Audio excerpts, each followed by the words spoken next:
All right, what we have over here, we have two quadratics. We want to solve it in two different ways. We want to solve it using the quadratic formula, and we also want to use completing the square to solve it. And let's see if we can get to the same answer, keeping our calculators ready as well. All right, so firstly, when I'm going through this first question here, I need to identify my a value, which is going to be equal to the number 1, b equals to negative 12, and c will equal to 5. And then x equals to minus 12 plus minus the square root of minus 12 squared minus 4 times a times c, 4 times 1 times 5, all divided by 2 multiplied by 1. And if I simplify this, I can do it in stages. This is going to be 12 plus minus all over 2. That's 144 plus 20 minus 20. That's 20.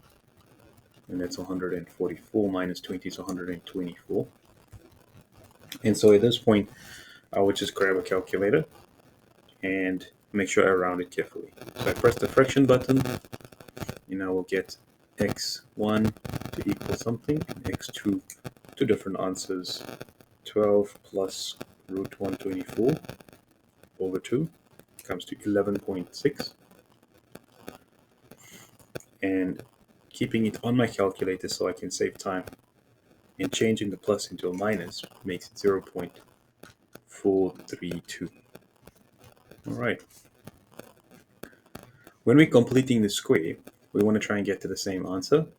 Completing the square, the first thing we have to do is we take our b value and we divide it by 2 and we square it. So negative 12 over 2 squared becomes negative 6 squared, which is going to be 36.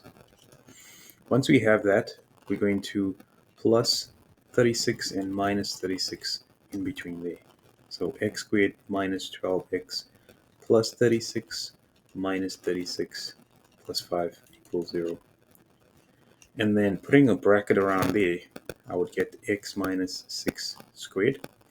Minus 36 plus 5 is minus 31. And now I would move the 31 over to the other side and become positive 31. X minus 6 squared. Square rooting both sides, getting x minus 6 equals plus minus the square root of 31. And obviously simplifying that to become x equals 6 plus minus the square root of 31. Let's see what this does. Square root of 31 gets me x1 to equal 11.6. So that looks good. And x2 is going to be, all I have to do is just change to minus here. So minus would be 0.432 there.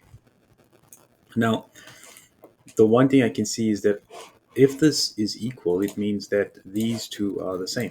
That means that is the same as that. But now, how do we know that? How do we get that to look like that? If I go 12 plus minus, just using a bit of surds, if I go 12 plus minus the square root of 124 divided by 2, this can be written as 12 over 2 plus minus the square root of 124 over 2. That'll become 6 plus minus. And over here, I've got to look at it and say, well, this is 31 times 4.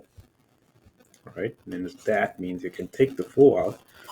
It'll become 2 root 31 over 2. And that becomes 6 plus minus root 31, which is the same as the previous answer for interest. Okay.